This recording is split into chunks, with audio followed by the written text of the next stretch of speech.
welcome back to The Way of Ramen. So a couple of weeks ago, I made this bowl of shoyu ramen right here. It was loosely based off this Japanese recipe I found in this book for an old school chuka soba, old school shoyu ramen. And it just turned out to be one of the worst bowls of shoyu ramen I've ever made, worst bowls of ramen I've ever made in my entire life. What made it really bad was I served it to my wife's family without doing a test bowl, which is a big no-no. Always do a test bowl before serving it.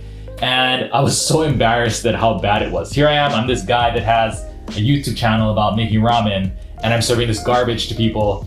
It really took me a while to get over that. By the way, my wife said that my complaining about the ramen was worse than the ramen itself, which to her credit, I was pretty annoying. I complained a lot that night, but the ramen was pretty terrible. Let me tell you, I couldn't even eat half of it. So after that night, I spent a lot of time just thinking like, what made it so terrible? And it kind of came down to two things I realized. So one, the noodles were garbage. I tried to rush these noodles. I didn't have enough to serve her whole family, so I made some quick noodles the same day.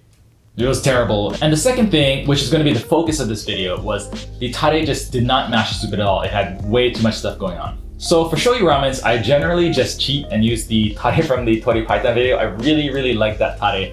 It has a lot of stuff in it, a lot of stuff going on, a lot of fish, a lot of umami.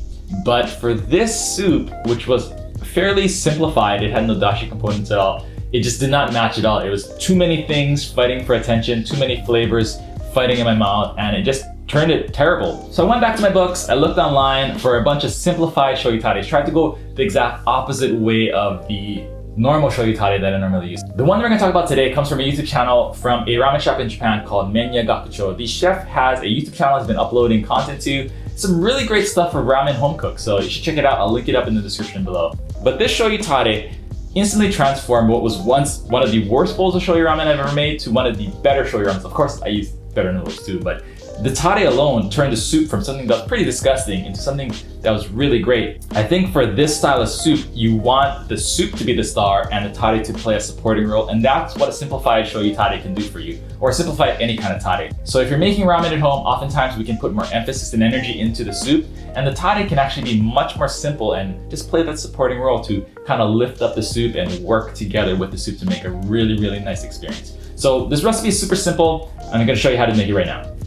So here are the ingredients for this tare. 250 milliliters of Koikuchi shoyu, 150 milliliters of USUKUCHI shoyu, 30 milliliters of SAISHIKOMI shoyu, or tamari should work as well, 40 milliliters of hon mirin, 40 milliliters of ryori shu, or cooking sake, and a quarter teaspoon of crystallized umami extract. To make the tare, you just measure out everything and then throw everything into a pot and heat it up to about 83 degrees Celsius or 181 degrees Fahrenheit. Adding heat to shoyu does a couple of things, or so I've heard.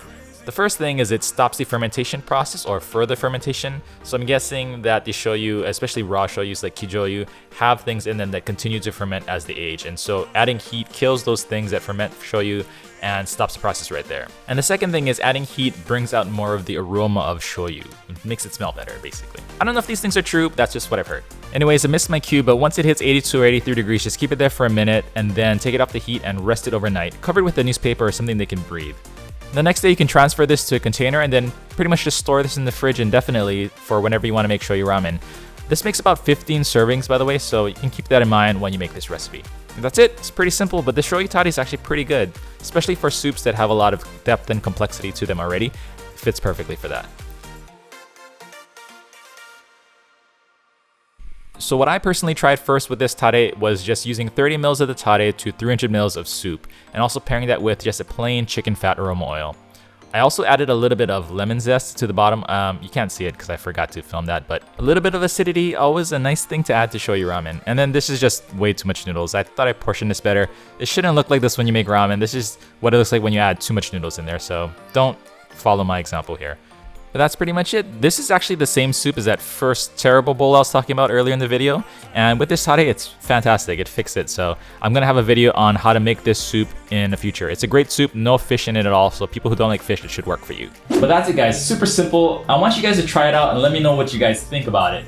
I think it's a really cool foundational tare that you can add things to. Maybe add umami components or some fish flavors into there. Take out the crystallized umami extract if you want to do that. But I think it'll be just a really good tare to have on hand as you guys are developing soup recipes on your own at home. So that's my story of how I made this completely terrible bowl of ramen, and that got me super down, but then it turned out to be one of the best things that happened to me in learning how to make ramen. So if you ever make a terrible bowl of ramen, just take a step back and realize that it's a great learning experience if you let it be one. So anyways, I got the USUKUCHI shoyu, then the SAISHIKOMI shoyu that I used in the video or in this recipe on my store, so you can go check that out, wehaveramen.com/shop. That's it for today. Thank you guys all so much for watching, and I'll see you all in the next video. Peace.